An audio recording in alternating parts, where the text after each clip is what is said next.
नमस्कार। अब देखना शुरू कर चुके हैं लाइव सिटीज को। मेरा नाम अभिषेक है। राजधानी पटना के रेडियंट इंटरनेशनल स्कूल में श्री अजीत कुमार सिंह शूटिंग रेंज का उद्घाटन किया गया है।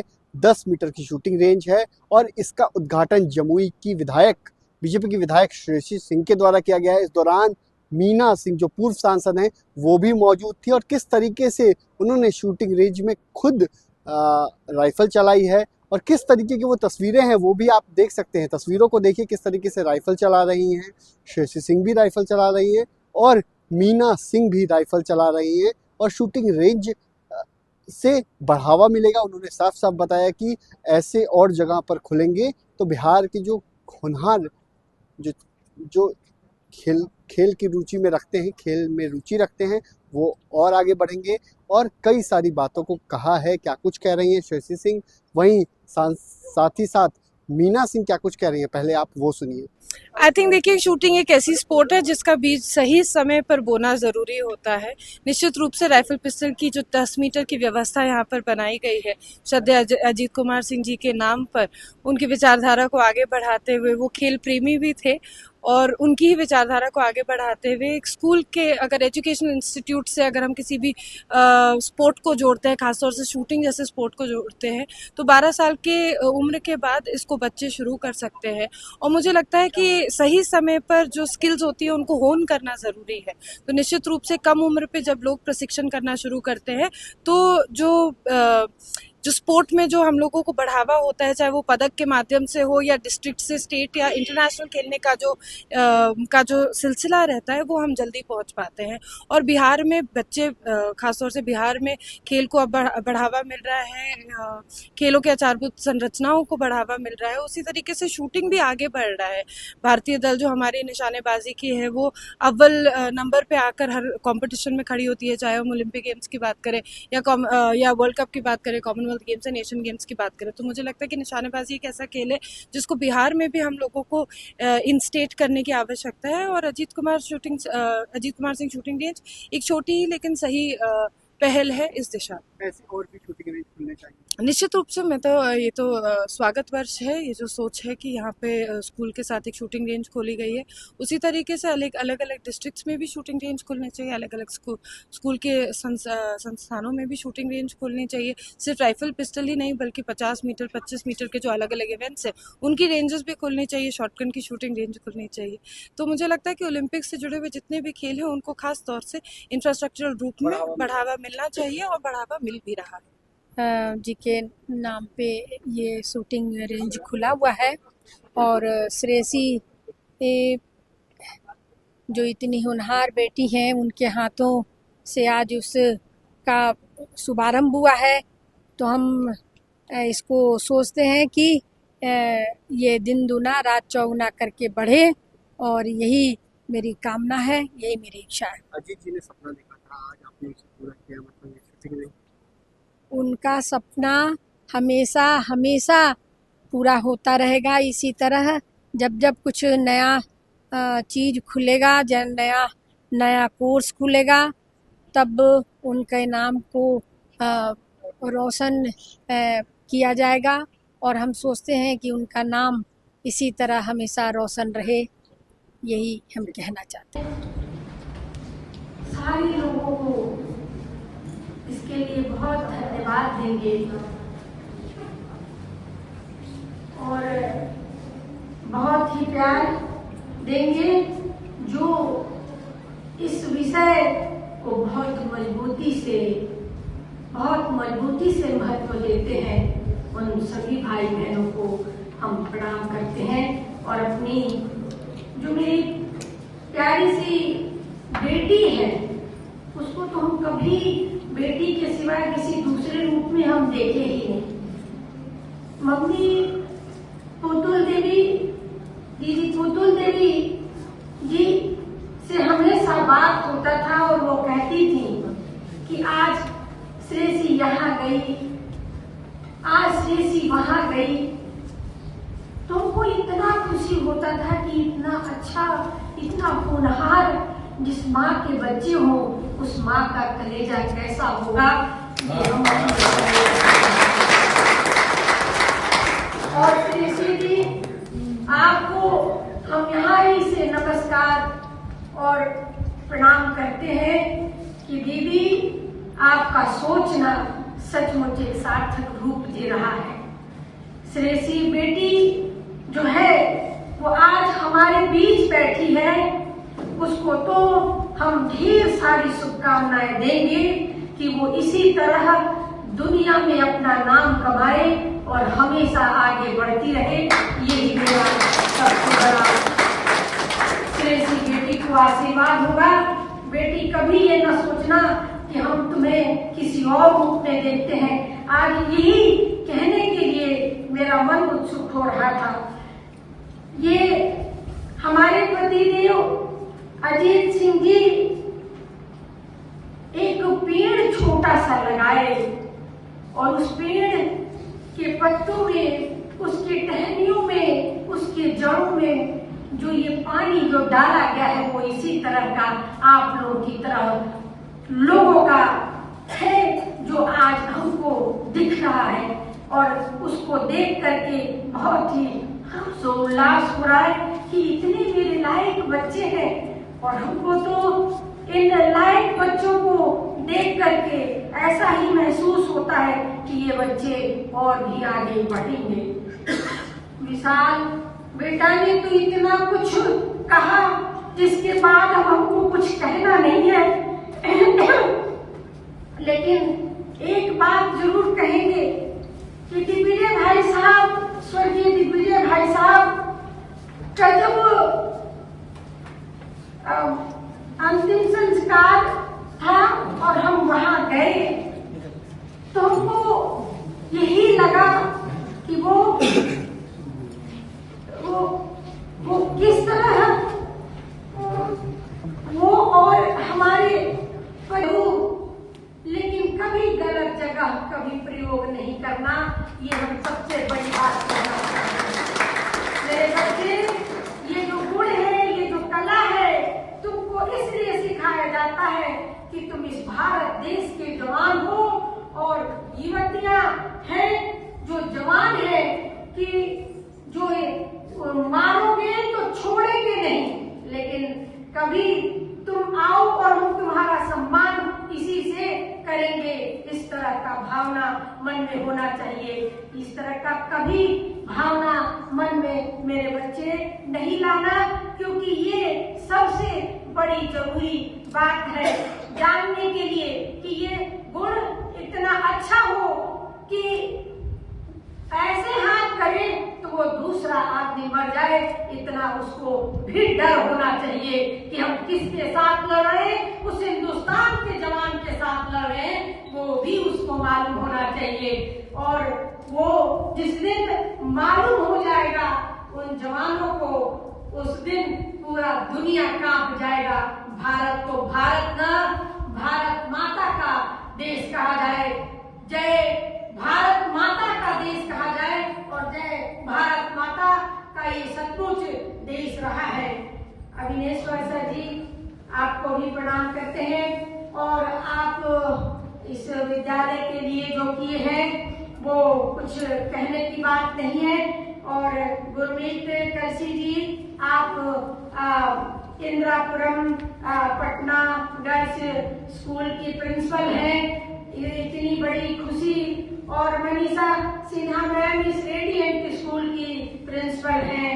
महेश राय जी जो बैठे हुए हैं, रितेश सिंह जी और सुधीर सिंह जी, आपको भी प्रणाम करते हैं। इस तरह सभी भाई बंधुओं को प्रणाम करते हुए और सबको एक बार आशीर्वाद देंगे कि मेरे बच्चे इस गुण को सीख करके जरूर अच्छा रूप दो, यही हम चाहेंगे।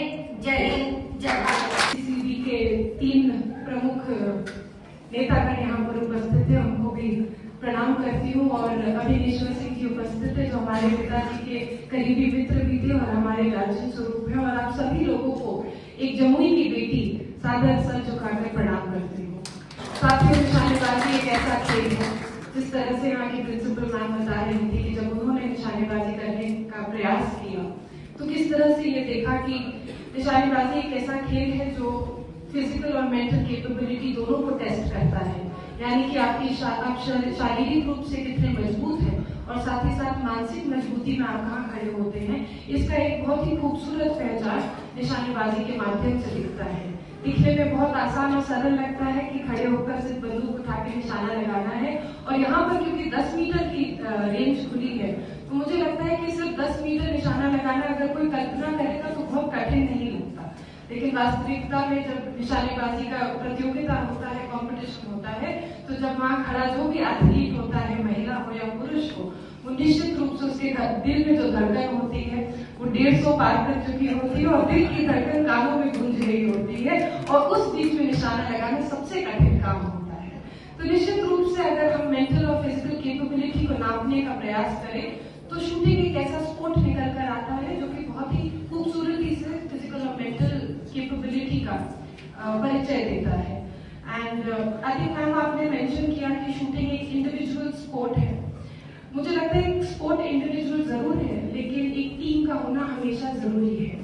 जब जब हम जिंदगी में आगे बढ़ते हैं तो एक टीम बनके अगर आपके पीछे आपके साथ के लोग सपोर्ट नहीं करते तो कभी भी किसी भी व्यक्ति को आगे बढ़ने में बहुत सी कठिनाइयां होती हैं, संघर्ष गहरा और लंबा हो जाता है।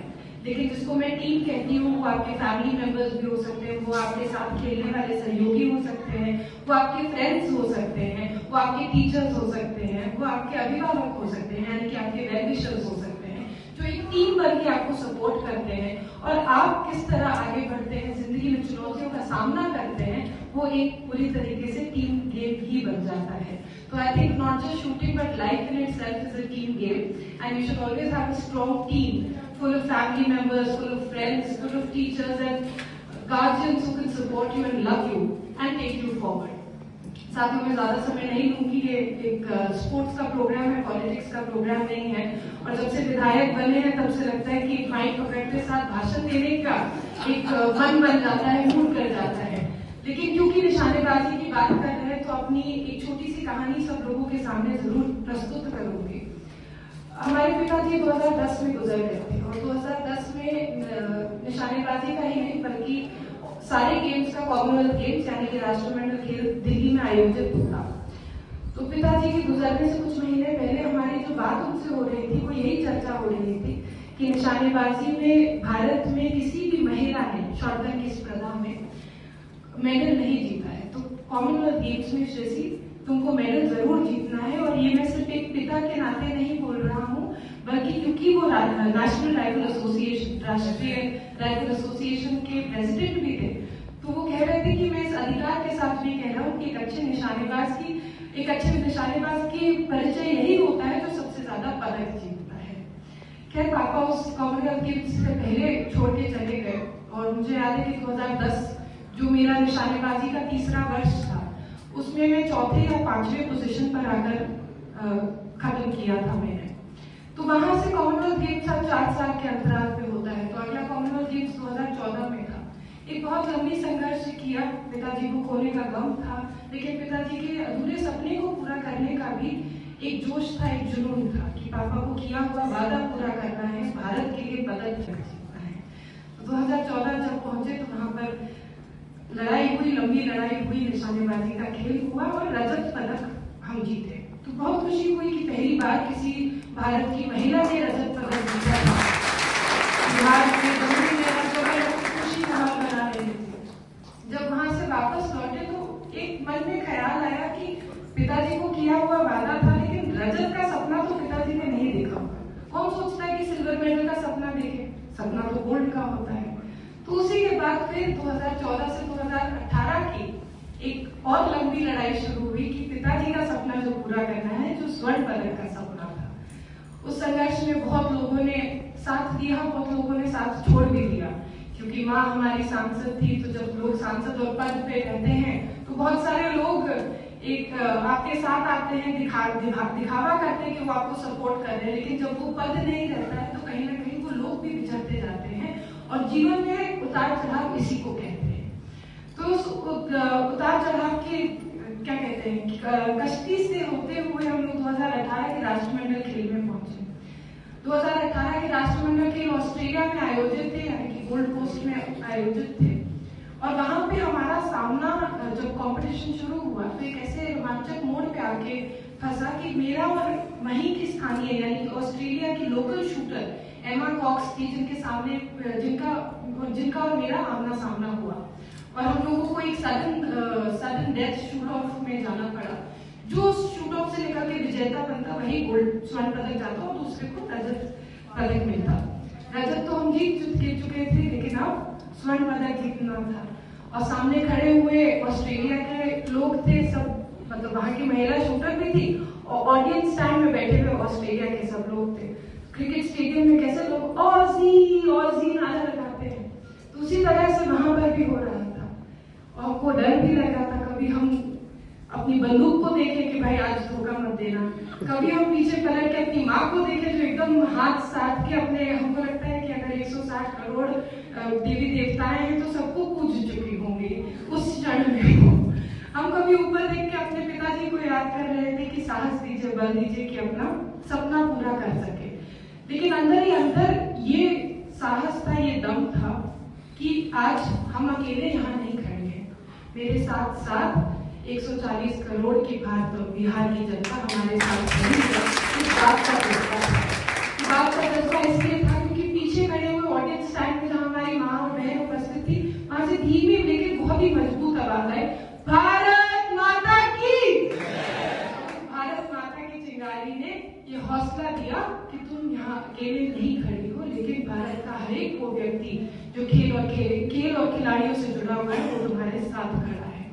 और साथियों, as we all know rest is history, वहां से स्वर्ण पदक जीते वापस आए तो मीडिया ने लोगों ने पूछा कि आप भारत से आती हैं, you come from India, but where in India do you come from, आप भारत में कहाँ से आती हैं?